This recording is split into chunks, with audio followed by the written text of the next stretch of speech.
خطا و گناہ۔ اپنی موت سے پہلے اپنی غلطیوں پر نادم ہو کر توبہ کر لینے والا کوئی نہیں ہے۔ اللہ اس بندے پر رحم کرے جس نے توبہ کا استقبال کیا، گناہوں کو ختم کیا اور موت کے لیے جلدی کی۔ آگاہ ہو جاؤ، تقوی کے ذریعے غلطیوں کے ڈنگ کو توڑا جاتا ہے۔ میرے بعد خوارج سے جنگ نہ کرنا، کیونکہ جو حق کی چاہ میں نکلتا ہے مگر غلطی کر جاتا ہے، اس کی طرح ہو سکتا ہے جو باطل کی جستجو میں نکلے اور اسے پالے۔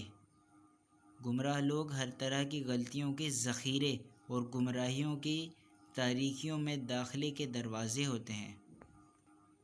خوش بختی ہے اس شخص کے لیے جو اپنی خوراک کھائے، اپنے رب کی اطاعت میں مشغول رہے اور اپنی غلطیوں پر روئے، کیونکہ ایسا شخص خود اپنے آپ میں مشغول رہتا ہے اور لوگ بھی اس کی طرف سے آرام میں رہتے ہیں۔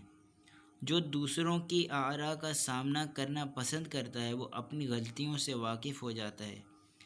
یقیناً حکماء کی باتیں اگر درست ہوتی ہیں تو دوا کی طرح مفید ہوتی ہیں، اگر غلط ہوتی ہیں تو بیماری کی طرح ہوا کرتی ہیں۔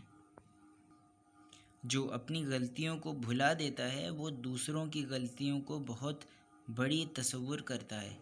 اپنی غلطیوں پر رونے والے کے لیے خوش بختی ہے۔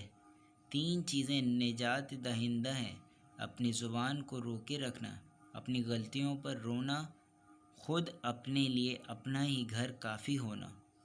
غلطیوں کو ترک کر دینا طلب توبہ سے زیادہ آسان ہے۔ خفیہ صدقہ غلطیوں کو ختم کر دینا ہے۔